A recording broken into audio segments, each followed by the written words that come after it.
Now we're looking forward to the next bit, aren't we? And tell us all about We've that. been chomping at the bit for this. This is the big award. It was announced last year, the IGF Archer Amish Award for Storytellers. There's a $25,000 prize.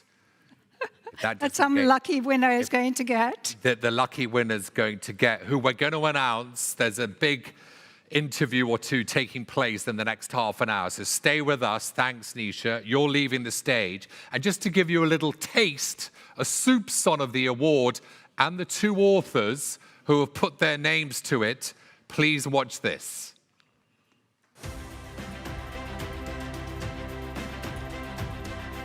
In 2024, India Global Forum launched a landmark initiative, the IGF Archer Amish Award for Storytellers, a tribute to the power of fiction to shape narratives and reflect the evolving spirit of India. Backed by two literary legends, Jeffrey Archer, author of timeless bestsellers such as Kane and Abel and the Clifton Chronicles, and Amish Tripathi, celebrated for his genre-defining works like the Shiva Trilogy and the Chandra Series.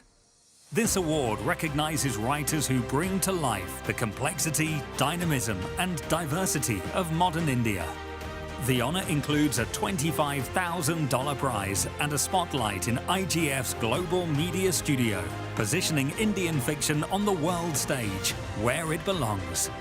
Today, we celebrate imagination, craft, and the art of storytelling. Please join us as we welcome best-selling authors Jeffrey Archer and Amish Tripathi. Okay. From the screen to the stage, let's get these, let's call it literary legends. It was in the video. Let's get them on stage. Come on, big round of applause. Good to see you. Good to see you. Thank you very much indeed. Hi, good to see you. Do you want to stand or do you want to sit? I know last year you stood. Yeah, let's stand. Let's stand. Yeah, let's stand. I know Lord Archer, can we kill the lights so our wonderful authors can see you? Lord Archer, I've got to start with the literary legend moniker. Say, okay, hang on. He's just walked off. Amish, we'll let him walk up. No. Lord Archer, do you ever get tired? Jeff. Do you ever get tired of being called a literary legend? When you started off in the mid-70s with Not a Penny More, Not a Penny Less, if someone had said you'll be introduced in 50 years as a literary legend, how would it have made you feel? I wouldn't have believed it because the first book, all you budding authors out there, 14 publishers turned it down, and it sold, hold your breath, 3,000 copies. It wasn't until Kane and Abel that everything changed. And by God, you lot were part of the reason it changed. The Indians went mad about that book, for which I am very grateful. Thank you. And yes, you're earlier in your journey, Amish, but you've had remarkable success. Literary legend, how does that feel? Feels good? too early for that. and I think getting rejected by publishers is a rite of passage. I did one up on you. I was rejected by 20 publishers. Right, well, come with me then. Come with me. No, come with me. Come with me. Come with me. Come with me. There's our publisher. Oh, right, there you go. Are you ready? We'll boo together. Are you ready? Boo. Okay, by amazing coincidence. No, we love him. We love him. What? Both Jeffrey and I have the same publisher. Yes. Charlie out there. Round of applause for him. Yes. From HarperCollins. Lord Archer, So you're still there. I'm still there. Hang on. I need to complete my story. Oh, yeah, please do. I self-published my first book. I don't know if I've told you. That didn't exist. I self-published my first book. It took off in the first week itself. And then many other publishers came back to bid for it, including Harper. And we have to be honest about that. That is rare and a great achievement.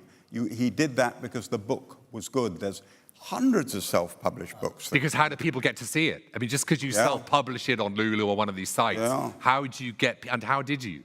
That was 2010. So actually none of these sites were there. Right. I printed the book. And I was a banker in those days. So I went in a suit like this to various chain stores. They'd never seen a an author come in a suit. And I went with a proper PowerPoint presentation. I said, this is the book. I want to give you a free chapter. Just display it in your stores. If it does well, what's your problem? At this 2010, before smartphones, before anything, they displayed the first chapter in the cash counters. We released it a week before the launch of the book. That was such a huge hit because people read the first chapter and then came back, hey, where's the book? They raised the order before the launch of my book and it became a bestseller in the first week. Well done. Congratulations. Wow, what a story. Lord Archer, can you take us behind the curtain, as the Wizard of Oz would say? The process. This was announced a year ago. You stood on stage, the two of you, this wonderful award, which you're both putting your name to. Tell us about the process of getting to the three finalists who we're going to speak to next. The process, how you decided. Don't give it away yet. What was the process? Don't give it away yet. What was the process like? Well, the big committee, the people who were kind enough to read all the books, sent me three, in their opinion, who we're going to meet. The three people who they thought. And I read the three books. Yes. And we're going to tell them one thing in advance. Yeah. We didn't agree. Oh. Yes, that's true. Didn't agree. We had a long conversation, and it was very, very, very close. Very close, very close. Between 1 and 2. And that's what you didn't agree on. You liked 1 and you liked 2. Correct. Correct. And who won out? We're not telling you that. but we're not telling. Are you leaving, madam? Are you bored with me? No one's allowed. Yeah. Who is that? Yeah. No, she's bored with me. Okay. Will you tell us later who won in the end and how you won out of 1 and 2? Jeffrey always wins. He won. No.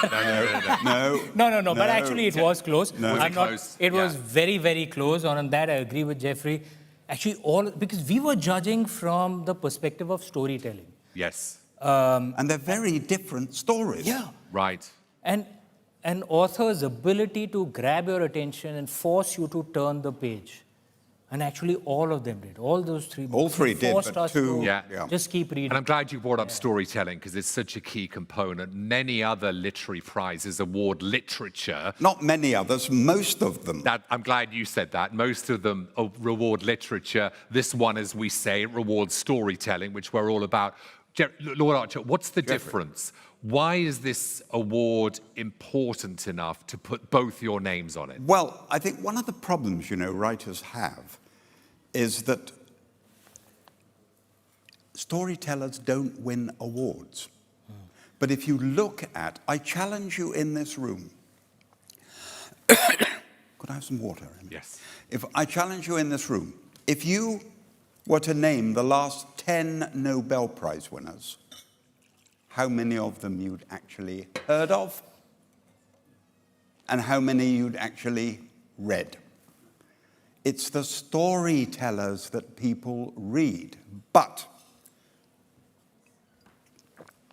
there are a bunch of people, thank God not Indians, who have a snobby attitude that if you're a storyteller, you can't be a good writer. That is rubbish. There have been some brilliant storytellers. What do they think Charles Dickens was? Was he a storyteller or a writer? But here's my final one on that subject, and you Indians can listen carefully.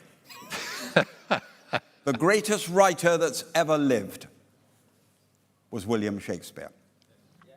But I challenge you, if you did not know the end of Romeo and Juliet, you'd be sitting on the edge of your seat. You knew at the age of 7, 8, 9, 10 what happened to Richard II. You followed the words of Hamlet. Do you know, if I had a wish, it would be to remove every piece of knowledge I have on William Shakespeare and start again. Why? Because he's a storyteller as well as the greatest writer. Well said, well said. Couldn't agree more. Storytelling versus literature. To you, what's the difference? And why is your name on this award? What drew you to it?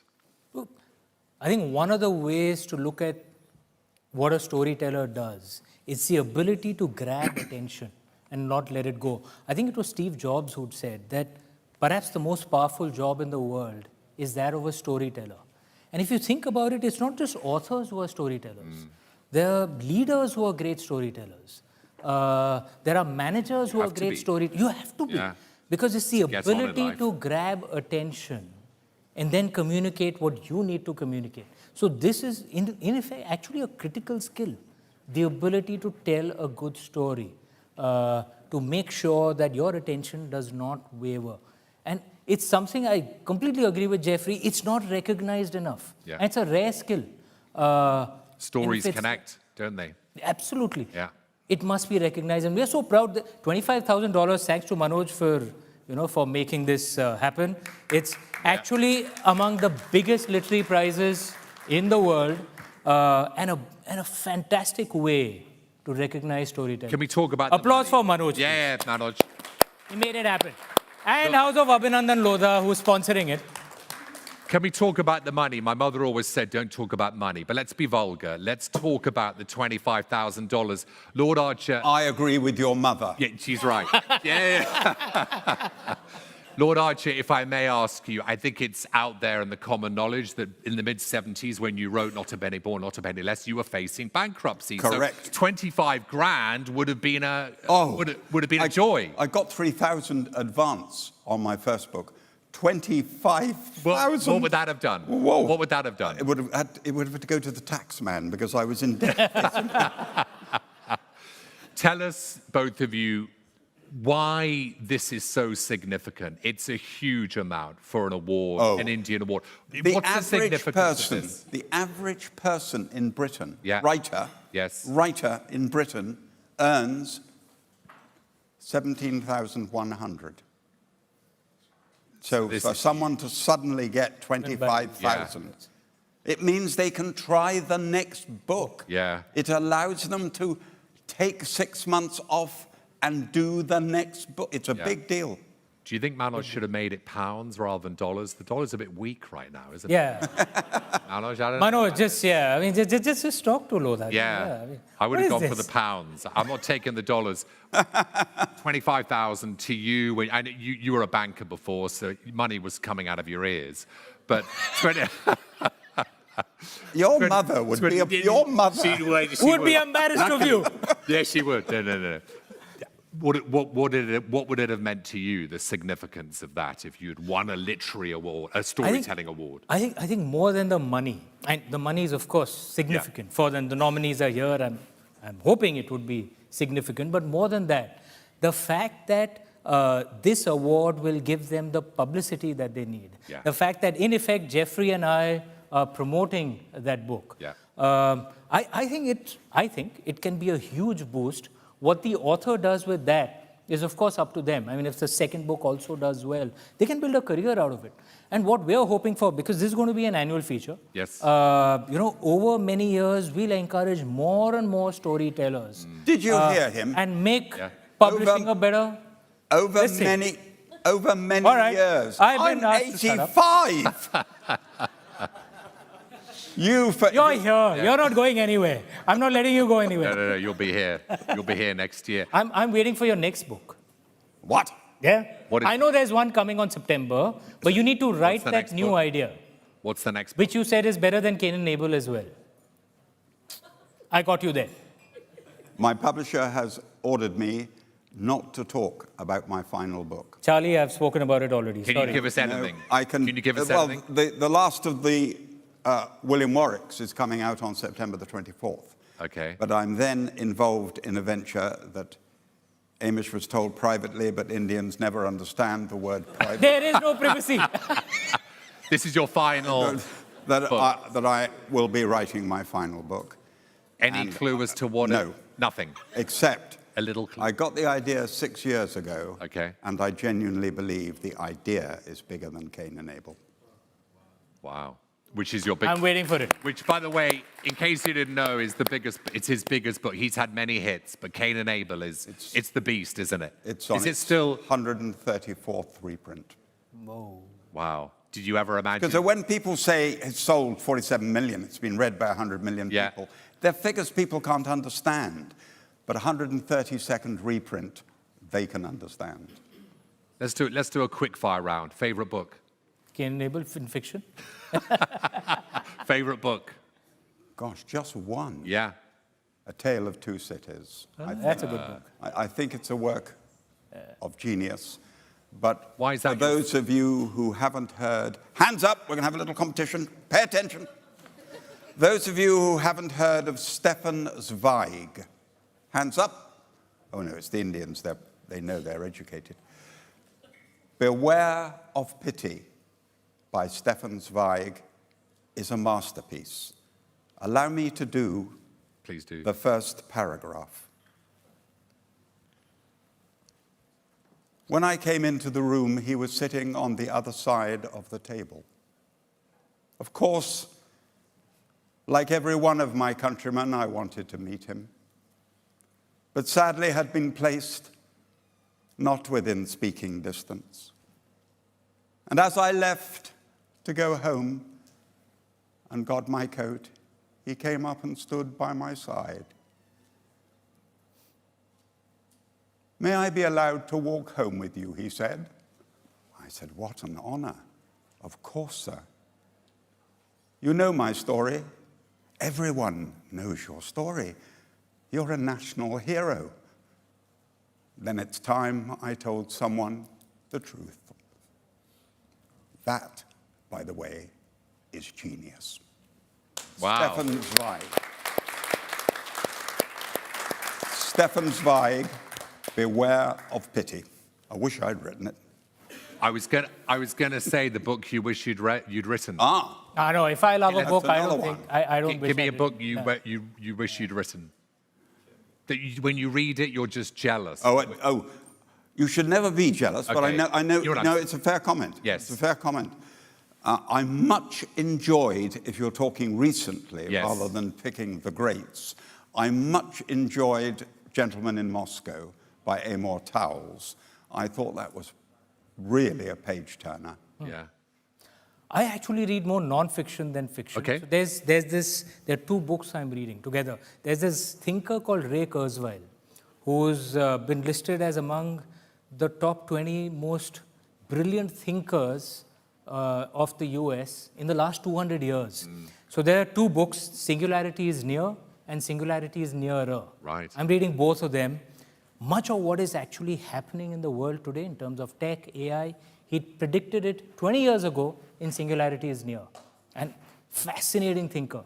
And Singularity is Nearer is like an updation to it, where he's predicting what will happen by 2045 when he thinks singularity will happen. Yeah. When the human civilization and technology will actually merge to create a human tech civilization. That's what he calls it.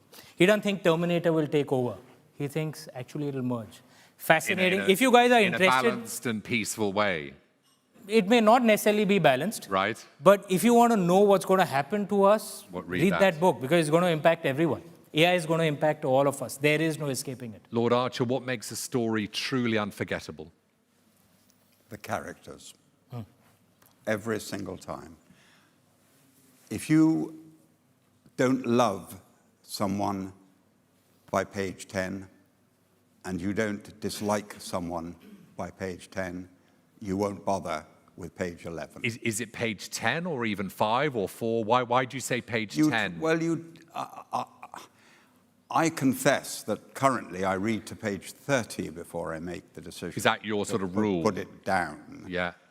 But it's if I care about that person and where they are The going, protagonist. and what sometimes, or both, Or both, right? the hero, though protagonists are easy to write, Yeah. if you don't care about them, you won't stay with it. So you've got 10 pages. Well, sometimes you've got one page. Yeah. You've got to do something on page 1 that startles. If you read page 1 of Scott Fitzgerald's The Great Gatsby, you've got to go to page 2. Yeah. Right. Yeah. And I would agree, I would just add a bit more to it. Doesn't have to be whether it's like or hate. The character just has to evoke some strong emotion, right? Yep. Like one of the bizarre things in my Chandra series, I put in a character of an assassin called Mara, which is literally Sanskrit for death. That was his working name, obviously. And he was there for just all of 3 scenes. Okay? And all his assassinations were like a work of art. He would do it perfectly. The bizarre thing, he was one of my most popular characters. He was there just for 3 scenes, right? But he was just so bizarre that he actually stood out. So he just has to evoke some strong emotion. And I think, at least, I don't know how the process works for you, Jeffrey, but if I feel a strong emotion while visualizing that guy, it's right. then I know it's working. Is that how you feel? Do you have to feel emotionally engaged, tied to the character yourself? Otherwise, forget it. It doesn't work, yeah. You've all read books where you've said, I don't care whether he lives or dies, and you've put the book down. Yeah. But if you do care, you turn the page. Very true. Last question for Lord Archer. What's your favourite book of yours? I'm sentimental about Paths of Glory, the story of Mallory wanting to conquer Everest when everyone else at Cambridge University didn't even know where Everest was. Very sentimental about the fact that he got within 700 feet in a 3-piece suit with a rolled umbrella. There are now signposts on the way with McDonald's. Yeah. The world has changed. Yeah. But in the end, dare I say this, I was with a party with my publisher, and Boris Johnson was in the room. And he came up and said, I wish I'd written. Which book do you think he chose? Not a penny more, not a penny That's less. what I would have chosen. Yeah. Yeah. That was the first one of your books I read. I was in a house of let's bring my mother into it again. Mum, hi. We had Kane and Abel, Prodigal Daughter, all of his books. I was a child of the 70s and 80s, and the one I chose was Not a Penny More, Not a Penny Less. Loved it, loved it, loved it. And A Quiver Full of Arrows, short stories. Final question. You haven't written so many books, but which one of yours do you feel emotionally attached to? I've written 11, actually. It's not bad in that short space of time. How old are you? Fiction. How old are you? I'm 50. I've got time. You've got time to do. Yeah, exactly. We are competitive. What's your the one you feel closest to? So I write non-fiction as well. Yes. And in fact, it's very difficult to pick one book because it's like No, you're a it's which parent. book you've But written. let me Yeah, answer. you've Let me written. answer. Let me answer. Answer Let me the question. Of my non-fiction, right? Because there are 2 books I wrote with my sister. Oh, nice. They are non-fiction books. We are 3 brothers, and our sister is like the collective apple of our eye. She went through a very difficult phase. Part of writing was to just kind of get her out of it, and both of us wrote those 2 books together. So perhaps that, Dharma and Idols, 2 non-fiction books, because I love my sister a great deal. Well done. Love that. Well Let's done. give these wonderful gentlemen Thank a you. round of applause. By the way, just so I know you want to mob them afterwards, but don't mob them because they're actually going to come back to the stage after the next interview and open the proverbial envelope. The winner. We'll announce the winner. There's winner. no envelope, really. They'll be announcing the winner. So big round of applause for them both. Gentlemen, thank you very much. Thank you very much. Thank you. Thanks. See you in a minute. Whoop. Thank My you. leg Thank you very much indeed.